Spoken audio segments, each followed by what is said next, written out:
Vous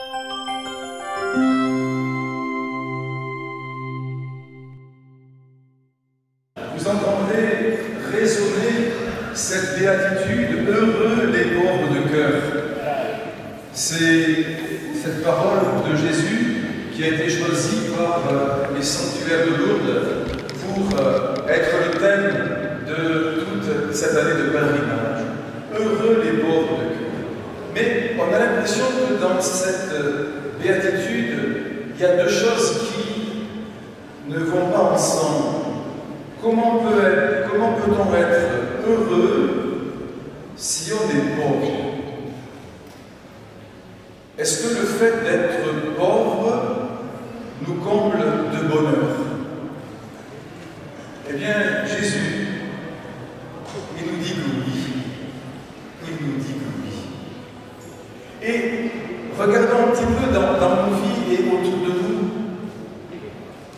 Celui qui est riche, en général, c'est celui qui se suffit à lui-même, qui n'a besoin de personne, qui pense qu'il est le meilleur, le plus fort, le plus beau, parce que tout lui réussit, et que les autres, finalement, ne comptent pas beaucoup dans sa vie, si seulement pour, j'allais dire, les utiliser. Et parfois, même, on peut se comporter comme des riches. Je me suffis à moi-même, j'ai besoin de personne, les autres ne m'intéressent pas, du moment que je construis ma vie à ma façon, et parfois même en marchant sur la tête des autres. Le pauvre, selon l'Évangile, c'est totalement le contraire. Le pauvre, selon Jésus, c'est justement celui qui a besoin des autres, qui prend conscience que sans l'amitié, sans l'amour de l'autre, il n'est pas grand-chose. Le pauvre, c'est celui qui se nourrit de cette présence, de cette affection que lui donnent les autres. Et c'est cela qui comble sa vie. Et c'est parce qu'il se sent aimé, regardé, soutenu, que oui, il se sent pleinement heureux. Nous, ici à nous, regardez, nous sommes des pauvres parce que nous avons besoin les uns des autres. Tout à l'heure, je disais aux jeunes que vous, nos frères et sœurs malades, vous êtes une bénédiction pour eux. Vous êtes leur bonheur. Vous leur faites du bien. Parce que les jeunes vivent aussi leur propre pauvreté. Ils ont besoin de vous. Et puis, je disais aux jeunes qu'ils sont pour vous une bénédiction.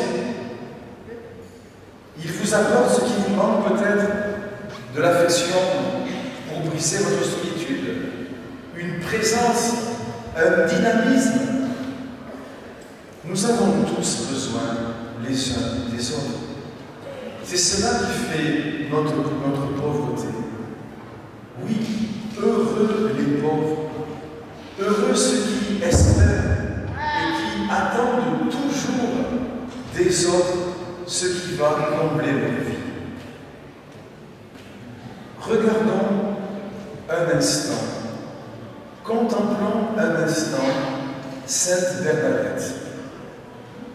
Oui, elle était pauvre. Elle savait à peine lire et écrire.